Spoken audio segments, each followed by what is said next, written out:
Right, good morning. This is Keith's boat shed. We're going to do some work in here over the next few weeks, mainly on this little chap. But at the moment we want to use this space for the car. I need to do a few car repairs this morning, so the boat shed is ideal. It's an open space, but it's got a roof over. I knocked this roof up about 5 years ago out of odds and ends, and bought some timber. Very useful. Now then, so we'll go and get the car and see how I go from there. Okay, this is the subject for today. It's actually Mongo's car. This is Mongo. He loves this car. Castrol Renault. It's the last of the series, built in 1992. And the horn doesn't work. It's only a simple little job, but, well, like most jobs, it should be a simple little job, but we shall see. Right, we're going to get some ramps just to lift the front end up a bit, and so I can see better without crawling too far underneath. Right, there we are. We've got a couple of ramps. They're well used. You can see a bit bent, but they get used for all kinds of things, but they haven't broken yet. And we put some wooden extensions on here just in case I run off the end of the ramp. So it wouldn't be a good idea to run off the end. I would take some putting right. So I built these things. They're actually part of a set. There's 3 pieces like this, go down for each side of a car, any car, camping car. I've had the camping car on this. This is a short one. There's another short one for the other end, and then there's a long one goes in the middle. And then when you've got your car on here, the full length, you can take one out. If you want to work underneath, the car's on either end, you can take the middle one out to crawl underneath. They lift it up just enough to get underneath without a great problem. There we are. Right, let's see if we can get the car on the ramps. We'll see what happens. I've set this camera up on a little tripod. Yeah, that could well work, so you can have a look, see what I'm doing.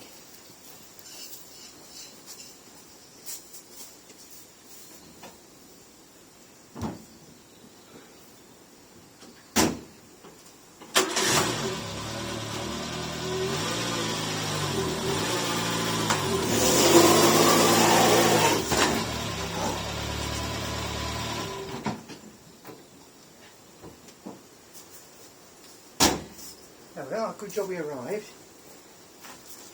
Oh yes, good job we put that there. Look, we've scooted that one away. Put them back ready for later. Now we're going to find some bits of cardboard, put down on the floor so I can crawl in comfort, and we'll have a quick look at what's happening.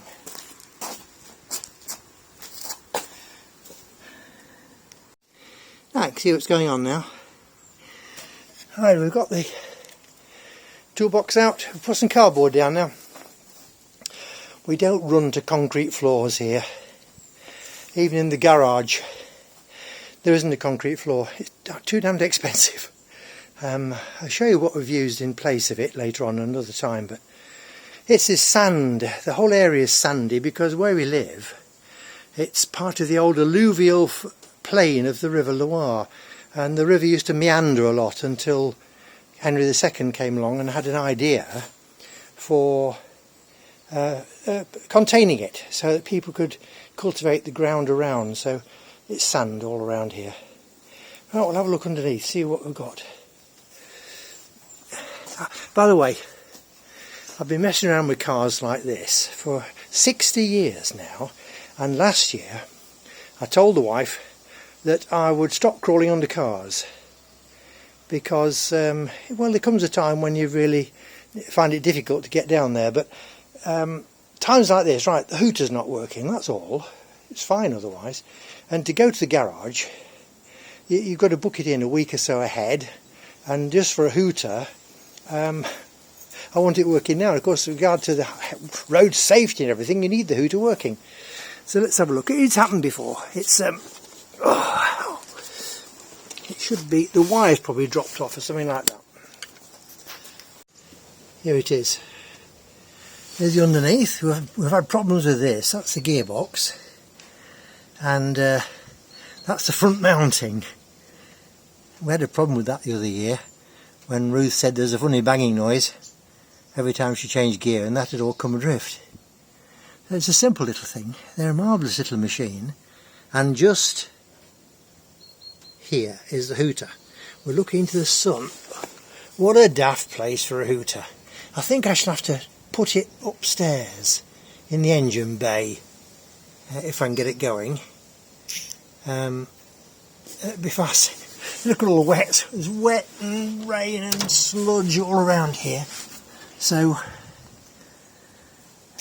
it's a daft place, isn't it? Look, here's the wheel arch, there's a wheel, it's in all the weather.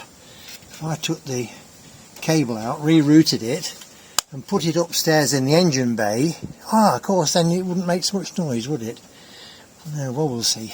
Right, what's the problem? Well, I guess that's the problem. Why don't look terribly good. We'll just jiggle it about a little bit. There we are, you can see it's half hanging off. So we'll just, I can't see what I'm doing with your camera in a way. There we are. We'll just jiggle it about a bit. What's the Y feel like here? Look at that. That's not very good, is it? That doesn't look terribly good. We might have to put a new connection on that.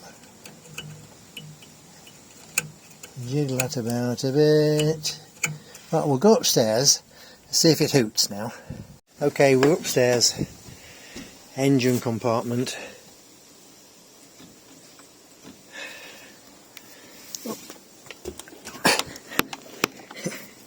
Driver's compartment.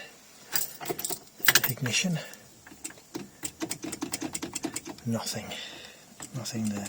Not surprising really, is it? Not surprising. I think we'll have to we'll go and get a multimeter and turn the ignition on. I can't press the one at the same time to see if it's live. It's only live when that thing, press it in. Doot, doot, doot. Yeah, no, nothing. I guess that cable's had it. Alright, we'll lift the bonnet. Bonnet controls are under here. Just press that button. That's the thing for fresh air. There's the bonnet button. Give him a shove. And we'll get the bonnet up.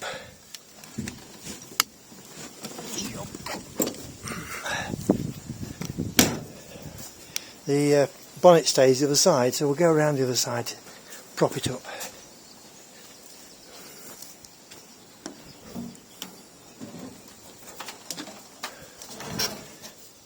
Here's the engine, here's the bonnet stay.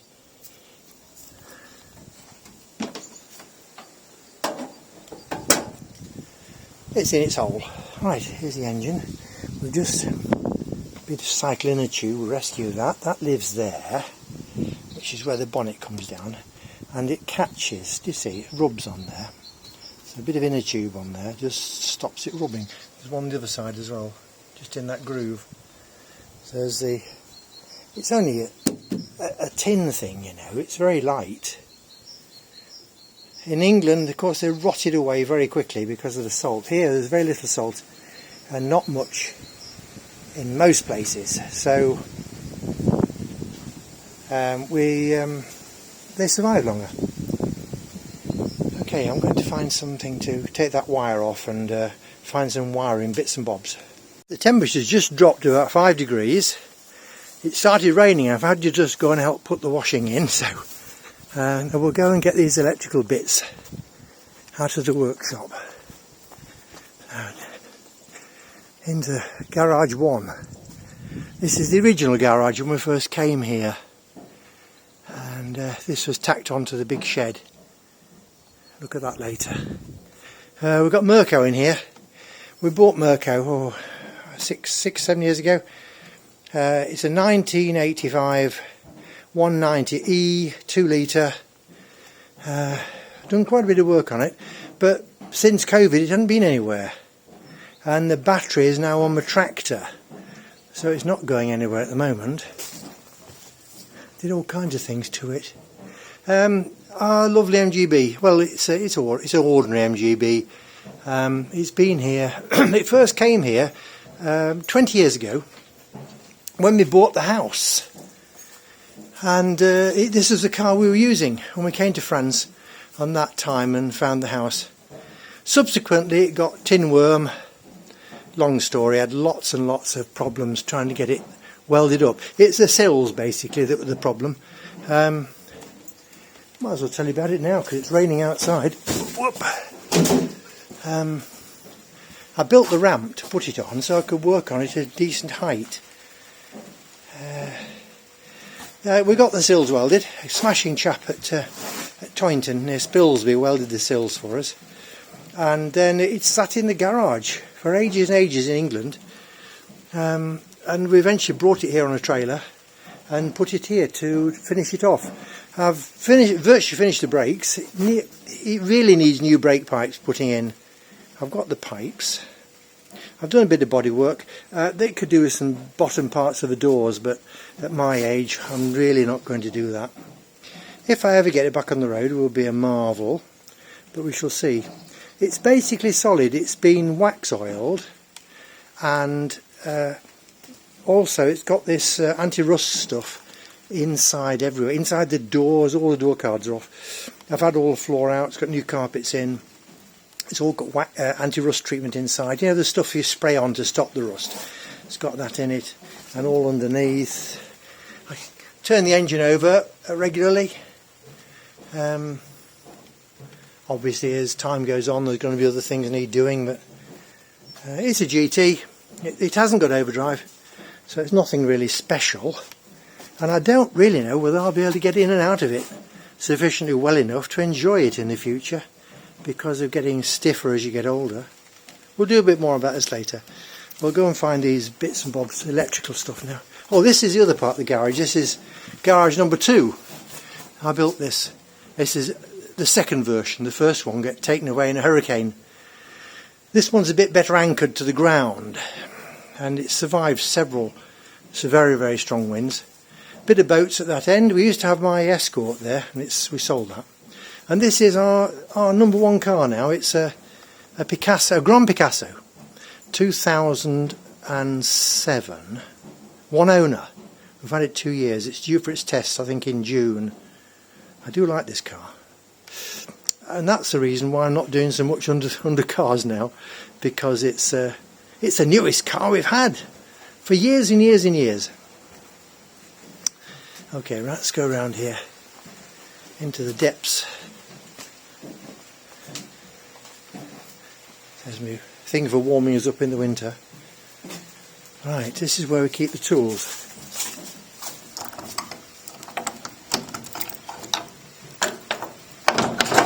Wow, the rain's pelting down now. Oh, we'll put some light on.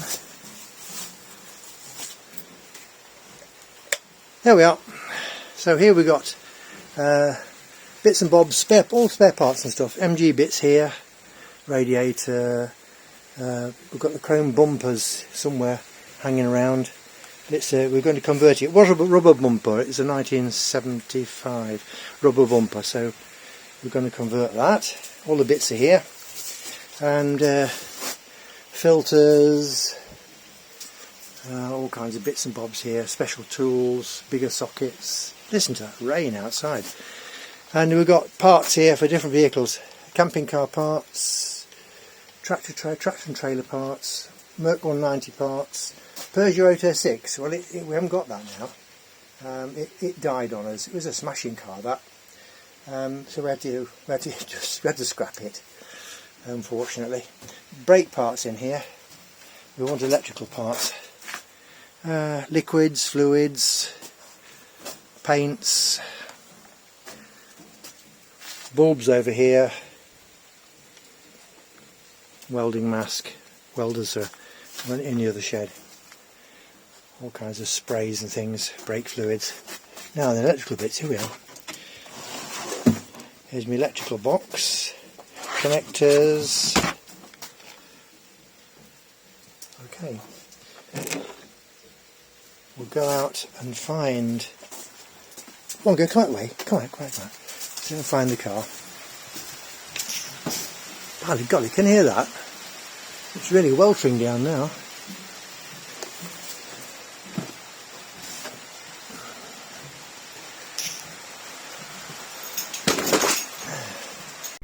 Well, that's as far as we got today. The rain came hammering down and I just couldn't keep myself dry, dodging backwards and forwards, trying to find bits and bobs in the other sheds, running around in the wet, so I stopped. I did get the wire out from underneath that wheel arch and pulled it out into the engine bay. I stripped the end off. It doesn't look terribly good. So next time I can soon tack the multimeter onto it and just lean in and press the horn button and I'll see if it's live. So that's as far as we got today. I hope you enjoyed this first episode. I've recorded this once and didn't use the microphone, so I've had to we're doing it all over again. I should probably miss something off.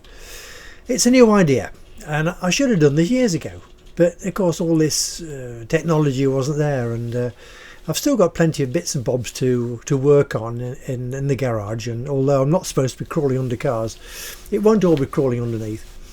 And so there'll be some more. If you're looking at this on YouTube, then do please give us a like if you like it, and think about subscribing to this new channel, Keith's Garage.